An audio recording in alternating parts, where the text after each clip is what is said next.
everybody. Welcome to episode 36 of A Fern Between Us. We're actually live this week. Hey, live. What's up? We're getting fancy. We are broadcasting live from San Cristobal de las Castas. We are two of the four owners of Evoc Winery. I'm Jesse, this is Michelle.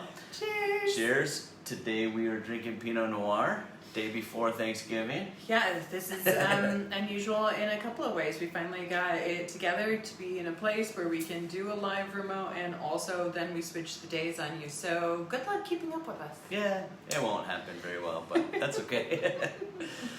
Anyway, so we are going to do a little check-in. We're going to talk about the Pinot Noir and some pairings for you guys tomorrow, and how our families are safely celebrating. I think that's kind of a good thing to throw out there. And we're going to get into the second week of your most embarrassing wine questions, which, as we discovered last week, are not so embarrassing. Not so embarrassing. A lot of people were really excited to hear that somebody else asked the question that they've been kind of thinking about, but never formally put it to somebody. So it's going to be a fun episode. Let's start with what's going on back at home. You've been talking to Chris and Lily. I have been too. A little bit, yeah. We've been talking. We're, What's happening at the winery? all kinds of, there's the business stuff, which is not always fun. But then we've got, Chris is toiling away. He's been flattening a vineyard area still for the Pinot Meunier we're going to put in, and I think that's probably on hold at this point. I'm not totally sure, but and then they may be pounding T-posts for all I know. I don't know. And then also, we're a little out of touch. Also, he's getting wines ready for white wines ready for cold stabilization, which is when we take all the wines outside and start super chilling them, so that when you guys put your white wines in the refrigerator, there's not like a layer of sediment on the bottom. Which actually, it didn't make into the cut this week, but there's a lot of questions about that. So maybe that might be next week, where we talk about the stuff that can sometimes be in the bottle, and not to be afraid of it, and why it gets there, and how it gets there. It's the bane of my existence. Because a lot of people freak out, and then they contact the winery and say, "What's up with your winemakers, yo?" No one, I totally understand, and we try so hard not to have that ever happen, and it happens constantly still. So we'll get into that. That's next week, I guess, right? Yeah. Wine stability, is that called wine stability? Oh, I like it. All right, we'll call that wine stability. Mm-hmm. But anyway, Chris is doing one of those processes right now over the next week or two to try to get wines outside into the cold air, where it's easier to drop the base temperature, and therefore they'll stay more or less stable, hopefully. Yeah. And then that's all I know. Honestly, I know some of the other projects that aren't as fun to talk about, so I won't. Yeah. Owning a business has highs and lows. It's not all glory. It's not. Even a winery, it's not all glory. And currently there's been some icky that side, and we can't really talk about it, but hopefully those of you that know us realize that we are just people trying to do our very best, and we love the people that we work with, and we're really lucky, and most of the time that ends up being a happy experience, and sometimes it doesn't. So, moving on. So, Jesse did say we are in San Cristobal. San Cristobal de las Casas. Turns out it's really high altitude and cold. I know you guys are cold there, and probably even colder actual temperature. But holy moly, with the humidity, and then they're not as prepared as we are with like radiant heating and stuff. We're pretty chilly. Mm-hmm. I had to buy the jackets. We bought 3 down jackets. Luckily, there's amazing shopping here. The food's been insane. The shopping is insane. Jewelry, like all kinds of good stuff. Yeah, that's been really amazing. I think this is our favorite place, actually, so far on our trip. And so just to differentiate, I don't know how much y'all know about Mexico. I realized just how ignorant I was coming down this far south. I've never been this far south in Mexico, and I didn't realize that Oaxaca and Chiapas are two different states. And so, duh. But that was a realization, and so we have been in Oaxaca until this time, and now we are in Chiapas. Yeah. So we have switched states, and both of those states are COVID green. So we feel really lucky to be in the green and in safe places and taking care of ourselves. We're still wearing masks and being careful, so that's good. So, onto the Divino Diablo question real quick, or do you want to do that during questions, or what are you thinking? Yeah. Okay, we'll get to that one later. But do you want to talk about Pinot as a pairing and your Pinot? No. Oh no, getting into innuendos. No, Pinot Noir, obviously one of our favorites. We've covered it once or twice, but once real good. I know that sometime in the spring.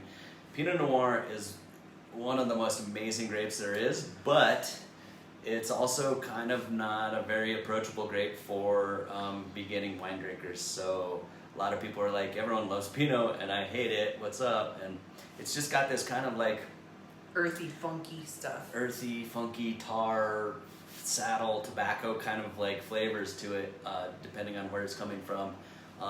Things that nerds get into, and we're no different. But also I understand where how that can be less approachable than something that tastes like strawberries. You know what I mean? Like fruity is... Oddly, that's often a note that you find in Pinot. And we talked about Nebbiolo last week. Also got some strawberry. Absolutely, I think they're of very Nebbiolo similar. Yeah, Nebbiolo and Pinot are like the Italian and French version of each other in my mind. Absolutely. So again, another option. If you didn't make it to Vivac to pick up a Pinot Noir, looking around your house, a lot of people have a Pinot in their wine cellar or stash or whatever it is, bag next to the door. That's where we're keeping ours these days. And so that's a great option for Turkey Day too. Yeah. It pairs really easily with a lot of the foods that you're going to find as common side dishes, and of course with turkey. So we wanted to drink this one, not to mention it's one of my favorites. So we're only getting one Vivac a week. Yeah, us personally are only getting one Vivac wine per week when we drink it with you guys. Yeah, see how sharing we are? But otherwise, we are drinking absolutely madly delicious Mexican wines that I am floored how fantastic and accessible and price friendly too. It's really great. But they run the gamut. I mean, $30, $40, $50 bottles are common in every store for Mexican wines here, which is wild to me.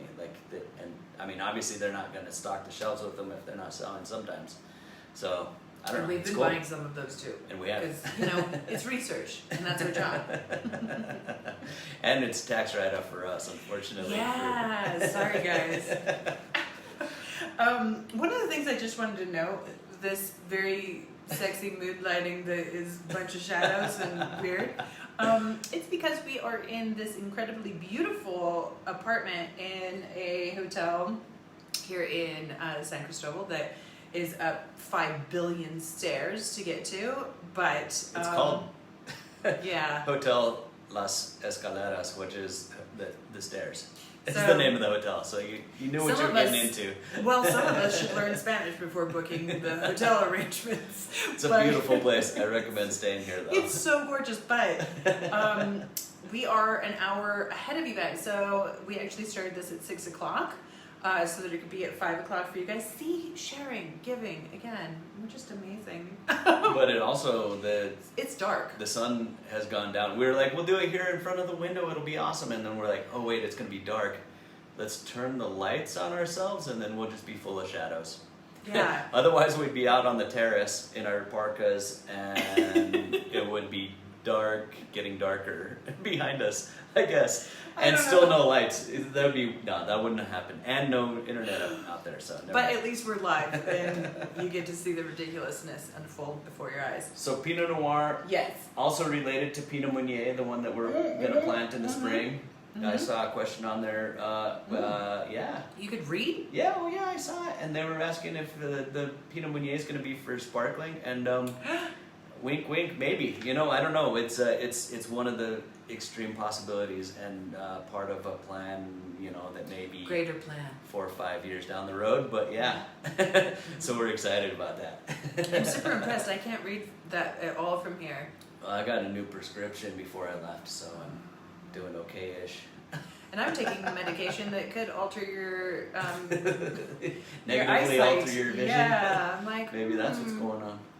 I can't see you, babe. All right, let's get into some questions. All right. The first one is, sorry, I had to scroll. It's, just roll with me here. What is in a cork exactly? It's from a tree, but how? Oh, that's a good question. I love it. I know. So most trees, their bark is integral to their existence. Like if you cut the bark off of a tree, almost all kinds of trees die. Cork trees do not. Cork trees grow this super thick bark, and it does not die. So I don't even know what it is. It's like every 20 years they skin like a 10-foot section of bark off of the base around all the way around the base of the tree, and it's several inches thick. It's like maybe 3 or 4 inches thick, but it's real wobbly and looks like bark, of course. But then they drill these cores and then chop them in however big you want your cork to be. So inch and 3/4 is a common length. Somewhere inch and 5/8 to 2 1/4, something like that. And that's it. It's So it it's keeps literally the tree alive. the tree is alive. These trees are hundreds of years old at this point. The average French oak tree, I do have some trivia to add. Oak tree, but this is not cork. Oh, right. But you could say that. I was going to say We an can talk average about French barrels. oak Yeah. tree is 170 years old. Oh wow, dang! I don't want to cut those down. All right, but Wrong trivia. cork trees do not die. I mean, of course they die. They do not die as part of this process, and it's literally just cork. So when you see all the little holes in the cork or whatever, those are just tiny little places that at some point something's burrowed through or whatever. Which It's is why a you real need to live living really organism. clean those well, because you want all those little critters out. Exactly. So they clean the corks, and but they no longer clean them with chlorine. They used to do like a chlorine bath and try to rinse them. Tell me, update me. Okay, so they no longer do that because of what we call cork taint, which is TCA, trichloroanisole. And Good job. so if there's any I amount always of try. trichloroanisole, if there's any amount of chlorine in the cork, and when it touches the wine, it creates that flavor of corkedness. Uh-oh. And we're back. Who knows how much you got? So anyway, the corks, they clean them no longer with chlorine, but there's still ambient chlorine. It can come from the air, it can come from the soils with That's fascinating. like weed prevention or whatever up through the trees. And anyway, that's where the cork taint comes from. So hopefully the world is trying hard to get better at that. But anyway, that's where corks come from. It is amazing. It's a really cool product. Yeah. These cork forests are amazing and a good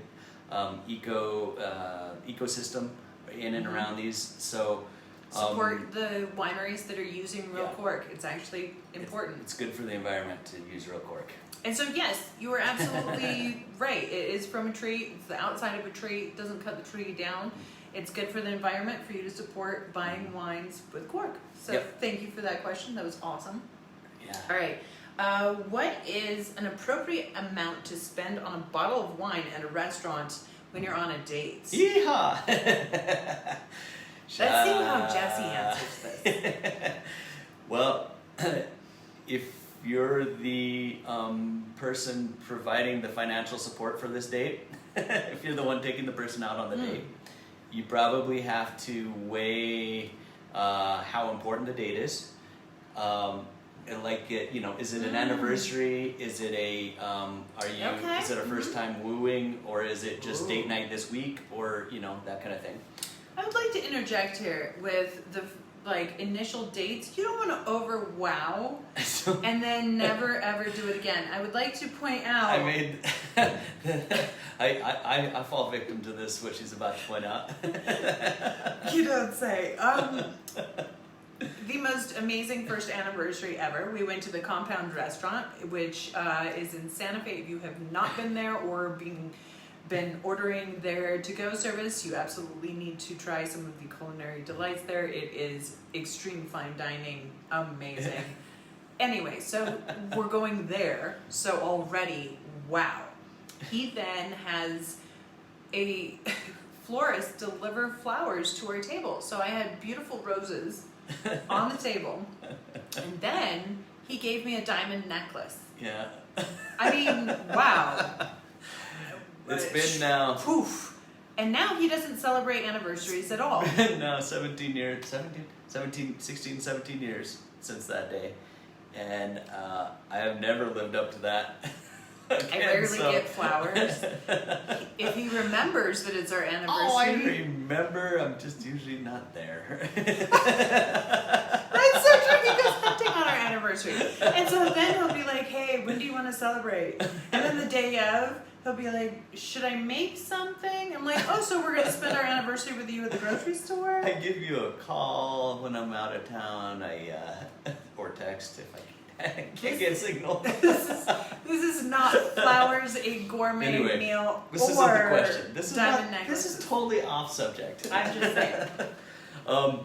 Restaurants, the restaurants are going to pay 2.5 to 3.5 times as much in a restaurant to have a bottle of wine than you are that same bottle of wine on the shelf. I like to have something that's nice, something that's really pairs well with both meals. Yeah, that can be tricky. I don't want the very cheapest bottle because it's usually, crappy bottles, so I go up a notch or two. But I don't spend the most I'm ever going to spend on a bottle of wine at a restaurant because you're not getting a good bang for the buck. I mean, a $50 bottle, for the house is an amazing bottle, but at the restaurant you're going to pay $150. Mm-hmm. And maybe just to make it more special, sure, but that's not where I would spend the most money. I agree with that, but I think that there's a couple of ways around that. I think depending on how far into the relationship you are, it could be really lovely to start with a nice bottle of wine at home. Yeah. That would be you can kind do of a little nice pre-gaming and then have one bottle of wine at the restaurant and then do some post-gaming or something like that. I realize that sounds like a lot of drinking. So okay, so here's another way to go about it, is that often these nice restaurants have by the glass. Hey, and we're back maybe again. We'll see. Welcome to Mexico. You can have something by the glass. So you guys could start with a really nice glass of something bubbly. Yeah. And then you have something that's reasonable. And a tip that I always feel like people don't realize to use is that the sommelier, while that sounds scary to summon the sommelier from a nice restaurant over to your table, they are there to help you. And so you can say, with the menu in hand, you can say, I am looking for something along these lines, and you point to the price point that you are comfortable with. Yeah. And then you say, I am having the blah, blah, blah, and she is having the blah, blah, blah. Is there a wine that you would recommend that falls in that? And they'll give you a couple options. They'll try to upsell you a little bit, and that, maybe that's okay, maybe not, but I like to They spend. tend to stick. Yeah. They're really there for service. Yeah, and if And that's if it's a helpful. nice place, the upcharge on the bottles is a lot more. If they have a sommelier and staff, that's what I'm talking about. But if they don't, I don't know. I go up 1 or 2 notches at least in price point, and so $60 is a great price point, I think. Also, a in lot of restaurants are doing unusual varietals as a section, and those are usually a great deal. Right, a good buy. Yep. So Be adventurous. yeah. All right. So hopefully we helped a little as we cut out, and Yeah. I don't know. Maybe you guys don't even see us anymore, and we're in the dark. We're in the dark here. All right. Third question: how high do you fill a glass? I like it close to the top, but in fancy places, it's like half full. One, I like your wording. In theory, here, we'll pour Michelle a glass. So this is the perfect glass to try on. If it's much bigger than this, this rule probably won't apply, but in general, the widest part of the glass is where you're supposed to fill it up to. That's And stop. it. And the reason is because you want to, so that's about it. You want to be able to still be able to swirl it, because if you can't swirl it, you can't get the nose, you don't get the full flavor. And that should be somewhere around 5.5, 6 ounces, somewhere in there. Mm-hmm. Yeah, I think that's a perfect 5 ounce pour. 6 takes it up a little bit, and it's a little trickier to swirl. Exactly. Not that everybody wants to swirl their wine, and we know that. A legal glass of wine, alcohol level anyway, is 4.5 to 5.5 ounces. So that's 5.5 ounces makes 4 glasses per bottle, basically. Mm-hmm. Or 6 ounces makes 4 glasses per bottle. So it should be like 4.5 glasses in a bottle of wine. It's weird, I know. I don't know, but I think it's 2. but yeah, it's just for the ability to smell. I know it looks somewhat empty. But it also depends on the glass. So there's also fancy versus non-fancy, and I think that this comes back to that same thing. Yeah. So in a fancier restaurant, they're going to have big, really elegant glasses, and they're going to fill it not very far, and it looks like not much is in there, but it's the same pour. It should be the versus same pour. in a more casual dining where the glass is actually much smaller, and they will pour it up to the top. Right. And They've got a 7-ounce glass and put 6 ounces in there, and you're like, you're hey, like, great. whoa, don't move. But the other thing is, if you're at home, Do whatever you want. get a straw and just open the bottle. I don't know. In Italy, they use little, juice glasses, Mm-hmm. like a 8-ounce juice glass, and they fill that up however Mm-hmm. much they want, and that's whatever, So, it's your call. As long as you know how much you're drinking and can keep a lid on, being exactly where you want to be in the ride. Oh, yeah, that's nice. Yeah, good. Very responsible. Meanwhile, I told them to drink wine out of a straw from the bottle. So you're on Capri Sun. All right, the final question is not something that fell under the crazy questions or embarrassing questions, but was pretty important because we have been talking about our new Divino and Diavolo, and we did post on social media the new labels, the new bottles. We are very excited about it. They are extremely difficult to photograph, so their splendor really is missing until you see them, because there are a couple of things that are upgrades. One is the paper quality, which, believe it or not, you do see. The foil, which is silver foil, and the red is a beautiful intense foil, so that makes it glow under the lights. Yeah. But again, really difficult to see in the photos. But so a lot of people are saying, what happened to the artist label, and why aren't you doing that? We really loved that, and we really appreciate that so many of you loved that series for so long, and that's so fantastic. Do you want to say a few words about that change, or do you want me to just keep rambling? It's we feel like it was a good decision at this point, just to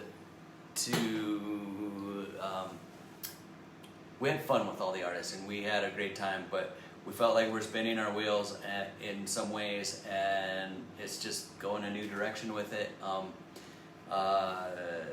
sure we'll have updates and it'll change, over time here. But yeah, I don't know.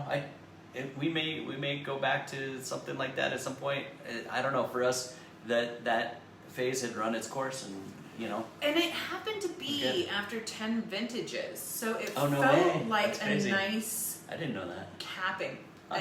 I think that's right. No, I don't think it's right. I think it's Is that right? Okay. I think it's now you I don't challenging know. that. I don't know. I think I counted 10. Oh, and then also I had seen somebody asked why did they just get the Divino without the Diablo this time? Oh yeah, And for Wine Club. Now without it being an artist label set, we didn't feel the need that we have to have them at the same time. We didn't want to burden you guys with our two most expensive wines at the same time if you're Wine Club members. That can be painful. That can be painful, and I know sometimes it messed with people a little bit. Also, now we could to just treat it as a normal wine with normal vintages. So as we're running out of one, maybe we're running out of Divino right now, but we're not quite ready for the Diablo because the last one hasn't run out yet. Mm-hmm. So we get to stagger the release at this point. So that's absolutely. That's and so we are offering a special early release to Wine Club members that were really sad to not have them come as a pair. And thank you so much for that love and support. So you can pre-purchase the Diablo as a Wine Club member until it's released in another month or so.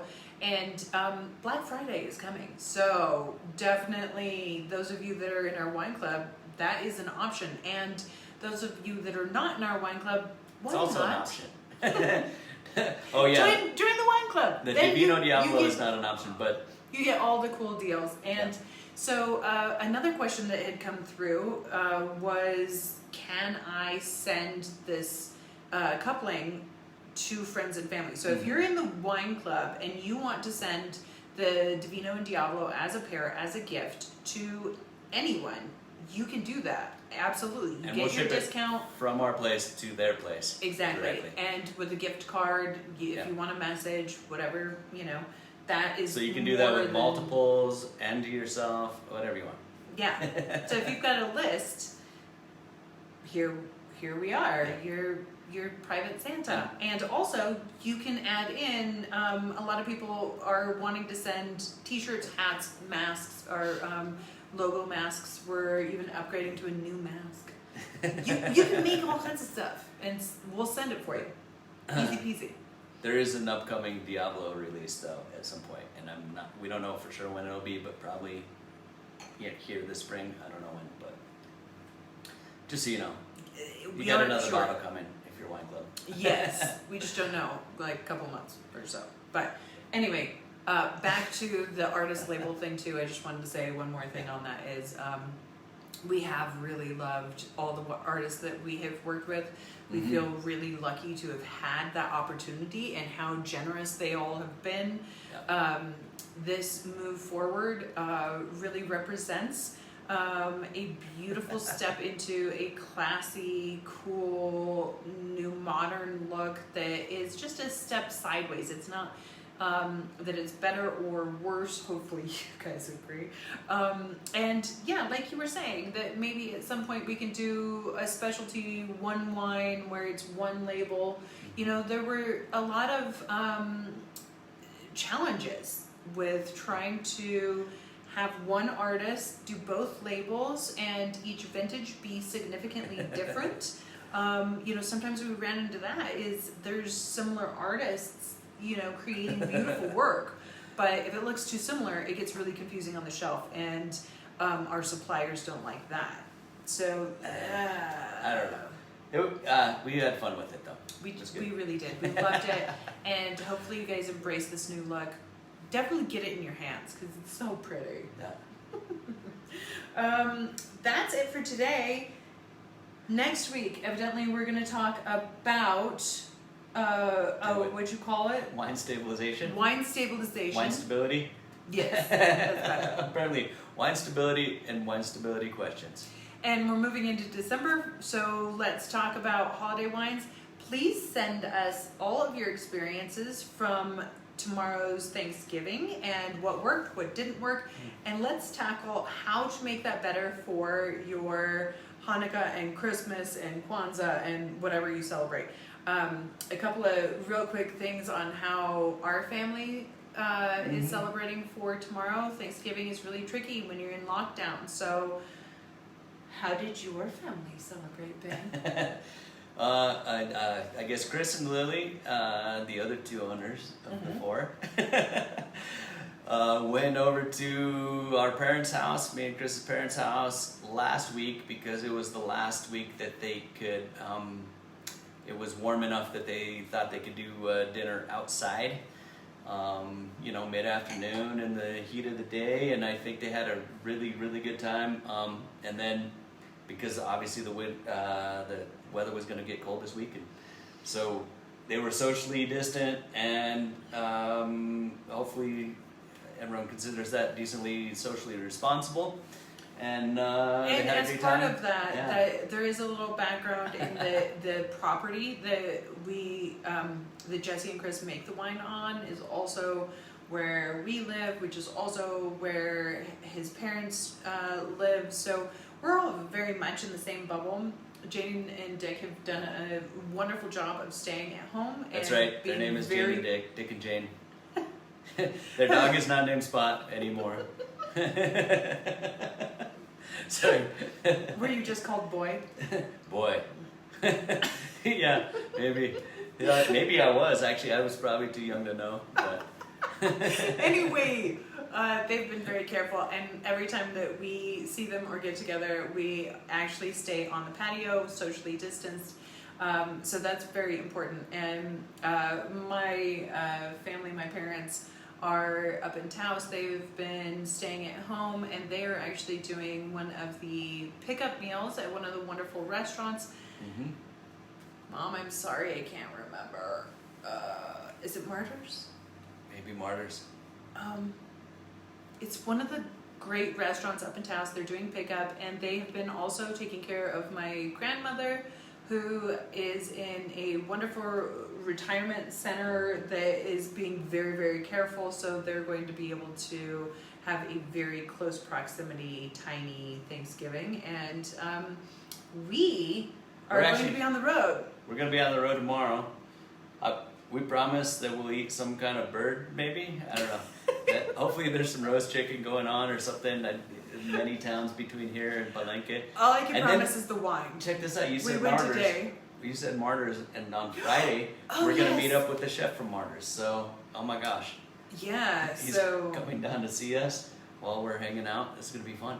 Yes, we're off to the jungle, and we're going to have our own private, amazing chef. We're sorry, not sorry. We're cold, but we're gonna start sweating tomorrow night. By tomorrow midday, we'll be sweating. Yeah. Oh my God! Last week on our way here, we saw a jaguar run across the road. Yes. A jaguar ran in front of our car.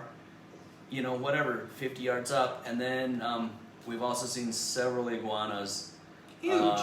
One Huge of which iguanas. we were barely able to miss, but we missed him, and he got out of the way from us and another car that was coming the other way. But the wildlife has been crazy. It has. It's been incredible, and it's beautiful. And a final thing about Las Casas, if you ever want to journey all the way down here, it is worth it. It's the first time that we're seeing a little bit more of the indigenous flair on the town itself. It's super charming, tiny little stone streets, and so colorful, and it reminds me a lot actually of Guatemala. And I don't know, I cried when we left Guatemala, and I have actually tried to get us to go back there, but the border crossing is ridiculous. So yeah, we're not gonna do that, and they've got COVID like you guys. Yes, and we're gonna stay in the safe zone. Chiapas is semáforo verde, which means green light. We're doing great here in the place that we are in Chiapas, Mexico. Yes. So we're gonna stay wearing our masks and stay safe and all that stuff, but We'll be coming to you We feel good. live, we hope, next week.